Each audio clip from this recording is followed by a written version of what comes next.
Well, if you look back in the last couple days, couple weeks, are there any times when you knew you should do something or you should have done something? Something you could do, but somehow you had butterflies in your stomach or you felt uneasy to do so. That uneasiness is that clue that you needed courage at that time. And guess what? When you feel that butterfly in your stomach, you know that there's something you want to do. Either it's a great idea, or it's to call a friend, to care for someone we love, or just to tell someone that we love them. Sometimes when we have to do something, we feel the need to do something, then we hold back. We hold back for all kinds of reasons, for ideas in our minds. It could be from limiting beliefs. But guess what? If you took a moment to actually step up, take action when this happens, you will find out that you are gathering the courage to do something great and go one step closer to your goals, or you to take one step forward towards achieving something great. That's what courage is all about. So yesterday I went to Toastmaster and there was a contest. It was called Tall Tales, and you had to find a story and embellish it to make it like a grand story with exaggeration, fun parts, and so on. And when that was proposed to me a couple weeks ago, I said, nah, I'm not good at sharing stories. But then I said, well, why am I afraid of doing so? And then I said, okay, I will do it. And guess what? It took me in the last 2 weeks times to create a story, repeat it, rehearse it, feeling nervous, finding the courage to practice, wanting to do it, not to do it. And eventually yesterday, I had the courage to share it in front of the group. Was it the best story? No. Was it a good story? Well, I think so.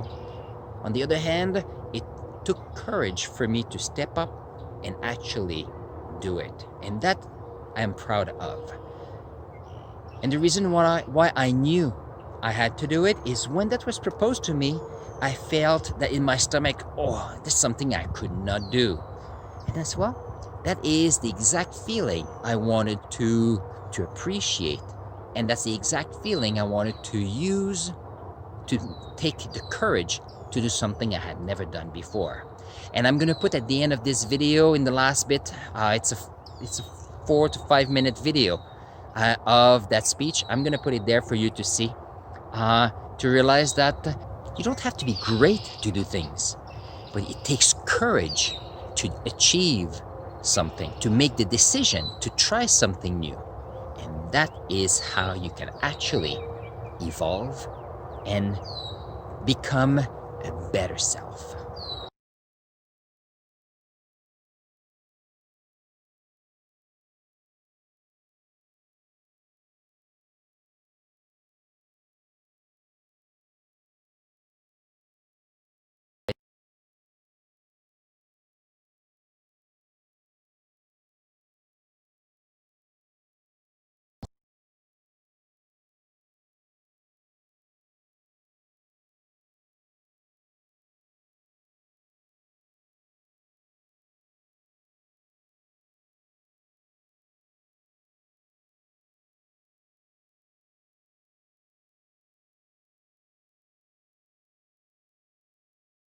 Then I pull myself together, and then I use the courage I have to actually create the speech and say it.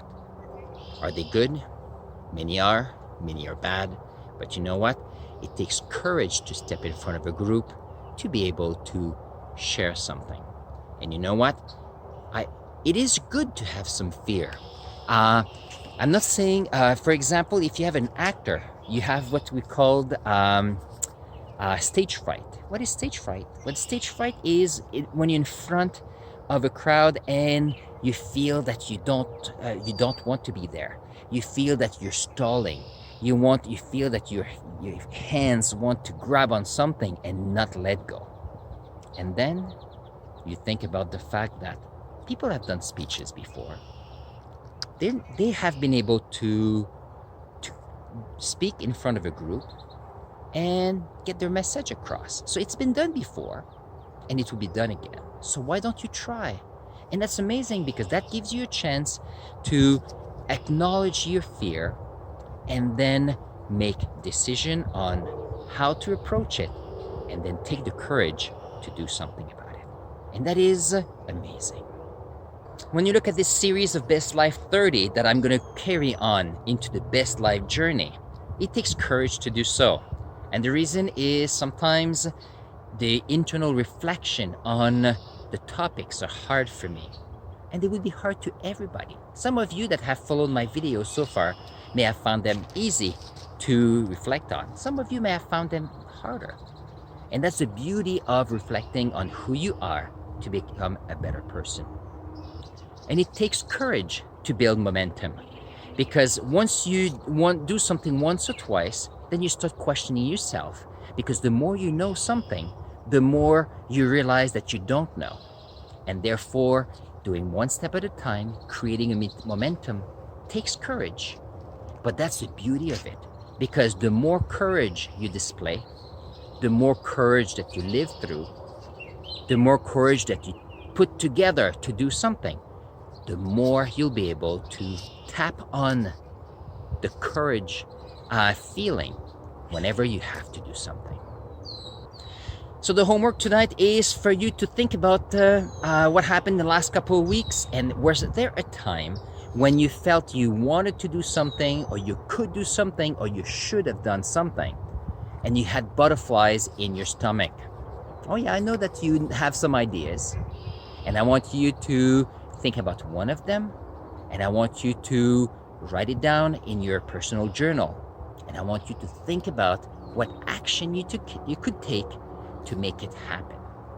And then once you have the step together, then I want you to sit down, reflect on the fact that you have the courage to positively change the world and positively change yourself.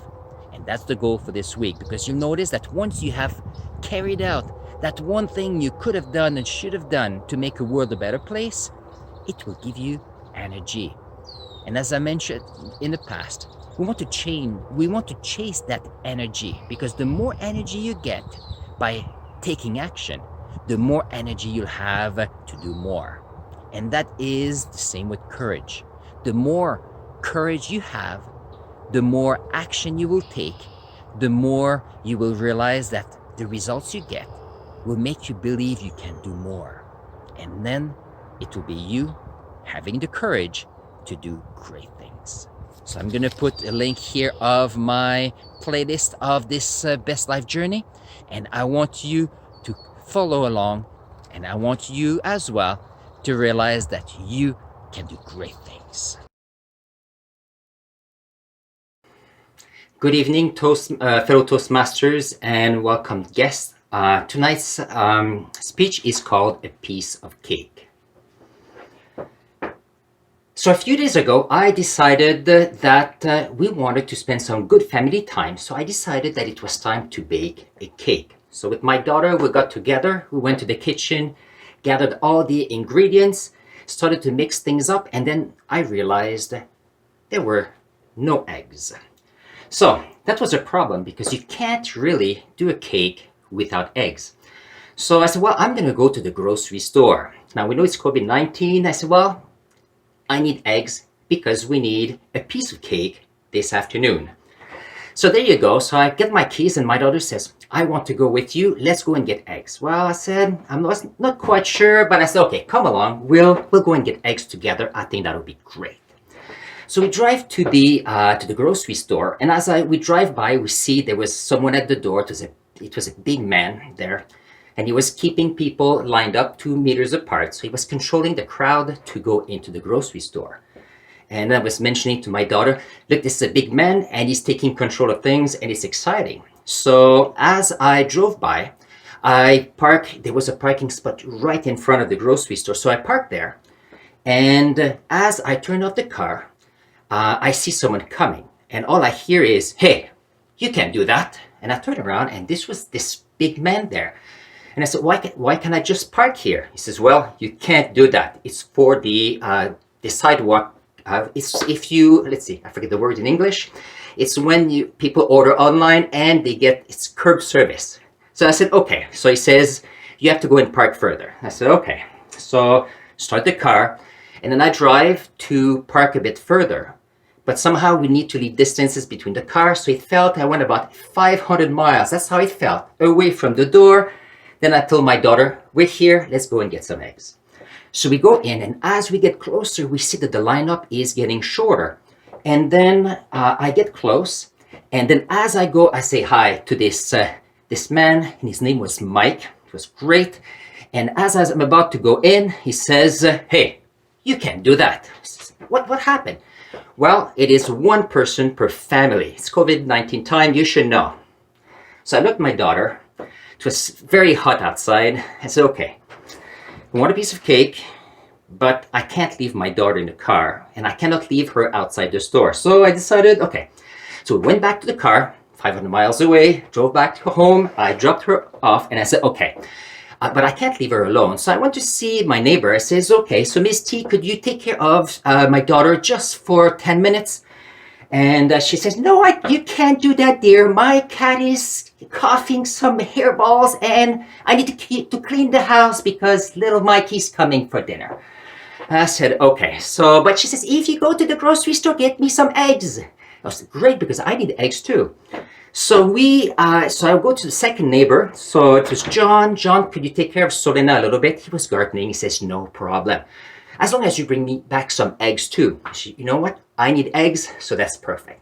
Get in the car, go back to the grocery store, see the big man. That in my heart now was a monster. So Mike, the mountain monster, parked 500 miles away, walked to the store.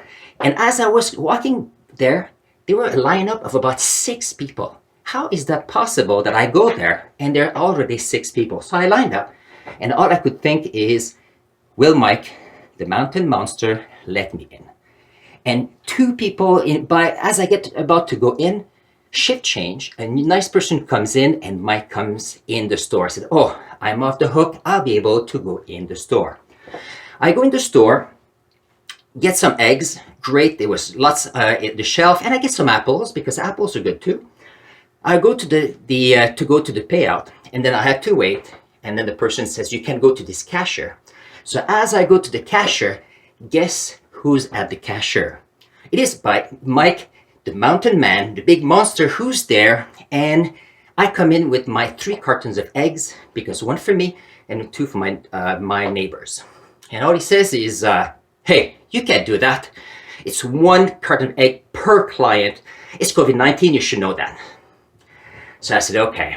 So I got the 1 carton, left 2 there, walked out, and went home. And I had to tell my daughter that we could not do a cake because I had promised eggs to my neighbor, Miss T and John. So I broke the egg carton apart, and then we ended up doing a pie, a piece, and we had an apple pie. And I said, well, let's go and give a piece to Miss T. Her cat is not feeling well, so we go there, and Miss T says, oh dear, I'm glad you're here. Let me introduce you my grandson, little Mikey. And as I turned and wanted to shake hands, guess who it was? It was the big Mike mountain monster person. Thank you. You can do great things.